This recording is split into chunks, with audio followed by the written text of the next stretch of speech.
The United States Treasury Department presents Guest Star with Harry Sosnick and the Savings Bonds Orchestra, yours truly, John Conte, and starring Walter Brennan.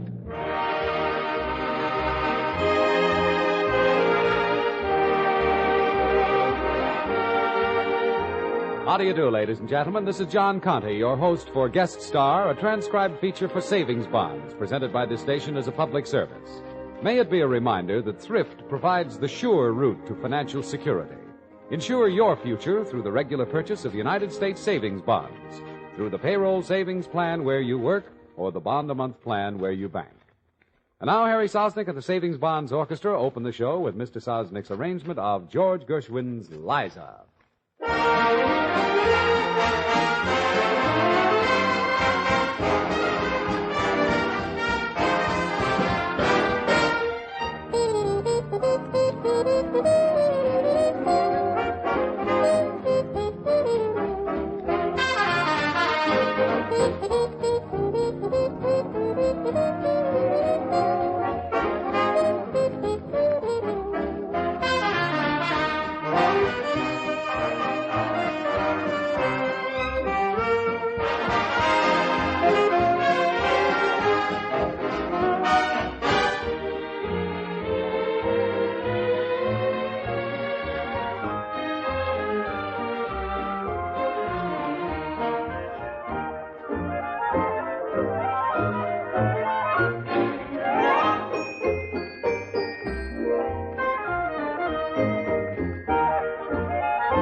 Thank you, Harry.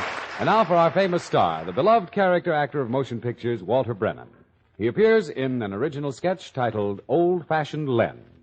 Now for the performance of Walter Brennan, we take you to Hollywood and our narrator, Rod O'Connor.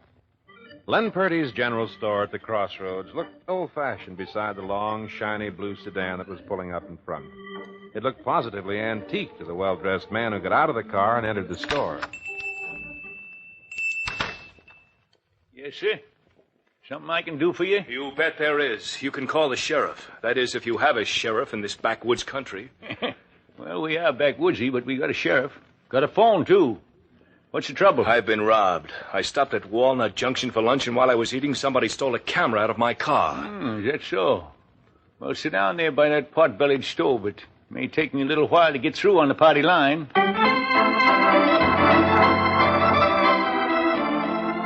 You will, huh? Okay, Ed. Goodbye. The Sheriff, Ed Prentice, is on his way. Well, thank you, Mr. Purdy. Purdy's the name. Len Purdy, proprietor of this quaint old store. Say, this store is quaint. What? Look at all the candy in the showcase. By George, you have licorice whips. Yes, sir. Licorice whips, peppermints, rock candy, horehound. All-day suckers, jawbreakers. Hey, give me $1 worth of all that stuff and mix it up, huh? Yeah. Got some sticks of sweetwood, too. No. Why, it's been years since I've had any. Here's some more money. Give me some of this, some of that, and some of that, and some of this.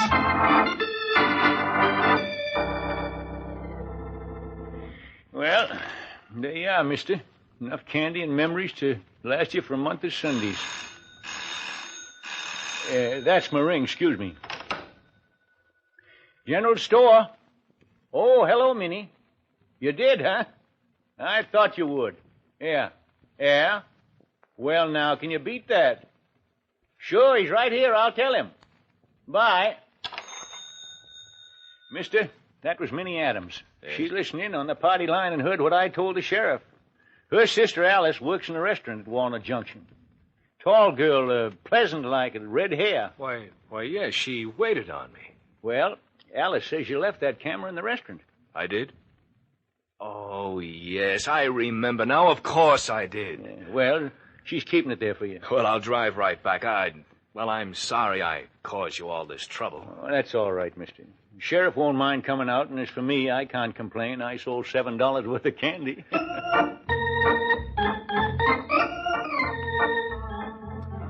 Yes, Minnie. Thanks to you, we got it all straightened out. No, Ed's not here yet, but he's on the way.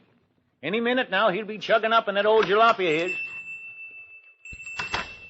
Well, a customer just came in, Minnie. Yeah. So I'll talk to you about it later. Yes. Uh-huh. I will. Goodbye. Now, young fella, what do you have? I want money. Money. Goodness. From the look of that revolver, you must want money pretty bad. Yes, I do. Hand it over quick. All you've got. Well, now, I don't keep much money here. Where's your cash register? I don't have one, son. I keep this store quaint and old-fashioned on account of the tourists. Cash register would sort of spoil the picture. Okay, where do you keep the dough? One of these cigar boxes here. You see, son? I'm an expert in old-fashioned things. So what? So I know about old-fashioned guns, too. The one you got there is a 38 mounted on a 44 frame, and from the drafty look of them cylinders, why, you forgot to put some bullets in it. Okay, you win. It's not loaded. But I've got bullets for it. I just didn't want to put them in. Yeah. You're not very expert at this sort of thing, are you, son? No, I'm not, but a guy has to eat. You ever try working? They won't let me. I just got out of reform school. Went home and my old man kicked me out. Where is your home? Centerville. Oh, yeah. You must be Hank Wilson's boy. Your name Bill? Yeah, I'm Bill Wilson. I'm not going back to that reform school. Pretty rugged, huh? Yeah, I got worse treatment when I got out. Tried to get a job, and nobody wants me. I'm a wrong guy. I'm out on parole. I've got to get a job, or I'll have to go back. Well, Bill, how'd you like to work here? You'd hire me? Me? Why, sure, Bill. As I say, I'm an expert in old-fashioned things. I believe in old-fashioned virtues like honesty, and truth, and faith, and from what I've heard about you, you're not such a bad boy. I got to running around with a tough gang, and... Well, you know how it is. Sure, I know. Well, Bill, want a job? Gee, sure. We'll put this gun of yours right under the counter here, see? Just in case somebody might try to hold us up. Now, can you ride a bike? Oh, sure. There's one leaning against the hitching rack out front. Now, here's this cigar box full of bills. You just take it on into town to the bank and deposit it for Len Purdy. Get the name? Len Purdy. Well, sure, but you're trusting this money with me? Bill, there's no such thing as halfway trusting a person. When you trust somebody, why, it's either all the way or not at all. Now, hurry and get started, because when you get back, I got some more work for you. Okay, Mr. Purdy. I'll go right away. And what's more, I'll be back.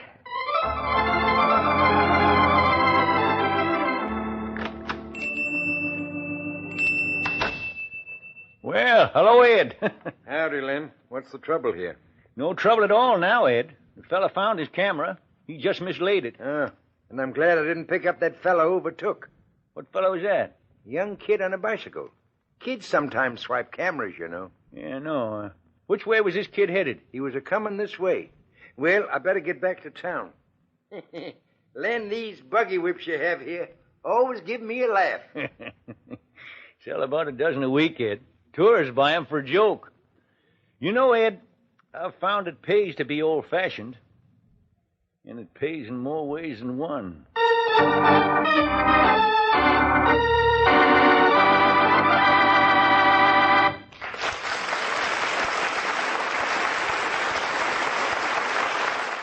Mr. Brennan, that was a fine job. Well, thank you, Rod. It was good to be back on the guest star program again.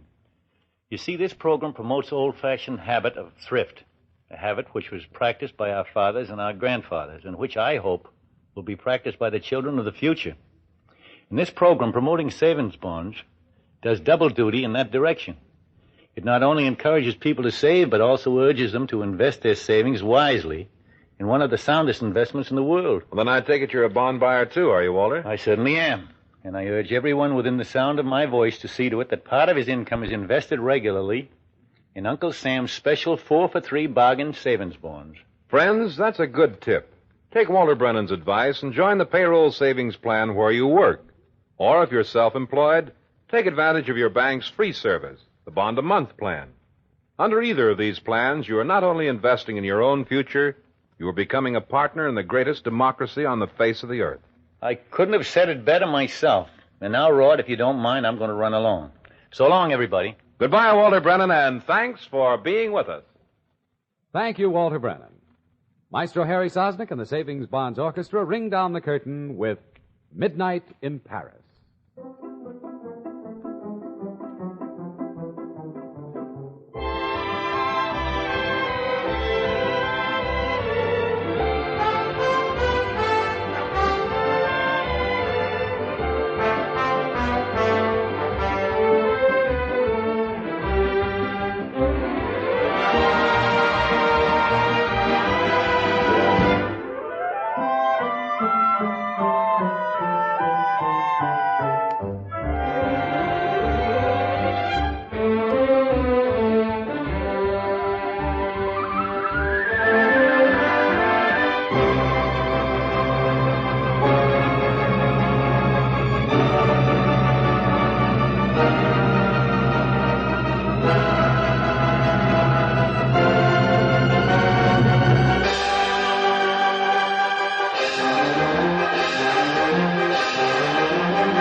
During the past quarter hour, you've been listening to Guest Star, a transcribed feature for savings bonds presented by this station each week as a public service.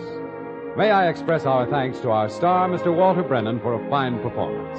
Next week, we'll have another famous guest and more music by Harry Sosnick and the Savings Bonds Orchestra, so we hope you'll be on hand. Meanwhile, this is John Conte saying so long, reminding you to invest in your own future security through the regular purchase of United States savings bonds.